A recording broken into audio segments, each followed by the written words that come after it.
ওসমান হাদি হচ্ছে আমার কাছে সবচাইতে দেখা, আমি শ্রেষ্ঠ তো বলাই যায়, কিন্তু অনেস্ট একজন মানুষ। সব মিলিয়ে আমি দেখেছি, আমি ওর মধ্যে লোভ লালসা, আমি ওর মধ্যে কোনো চাহিদা, আমি দেখেছি ওর মধ্যে দেশপ্রেম। ওর একটা বাচ্চা, নতুন একটা বাচ্চা হয়েছে, মানে কখন যেন আন্দোলনের কিছুদিন পর জাস্ট চলছে তখন, কিন্তু সে ওই বাচ্চা পর্যন্ত ঠিকভাবে মানে দেখাশোনা করতে পারেনি এইখানে ডেডিকেশনের জন্য। একমাত্র স্মার্ট সিটি বসুন্ধরা, আধুনিকতায় এক ধাপ এগিয়ে। আমরা তো অতীতে তো দেখেছি না, 71-এর পর থেকে 24 পর্যন্ত তো আমরা কম দেখিনি।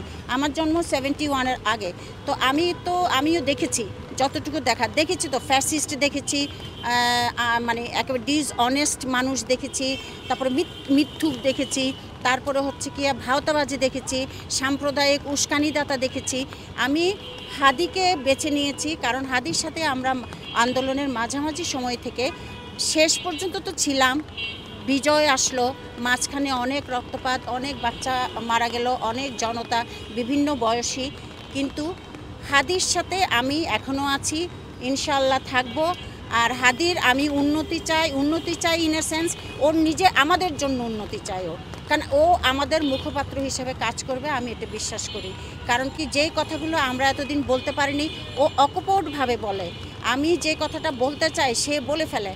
তো এই জন্য হাদিকে চাই একটা জায়গায় যেখানে দুর্নীতি থাকবে না, যেখানে মিথ্যাচার থাকবে না, ফ্যাসিজম থাকবে না, মানে মানুষের জন্য কাজ করবে।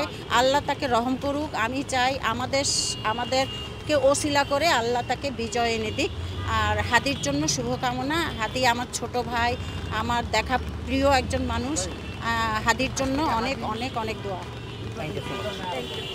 হাদি আমার কাছে একজন অনেস্ট মানুষ। হাদির সাথে আমি আছি আন্দোলনের শুরু থেকে, মাঝামাঝি থেকে, এবং আন্দোলনের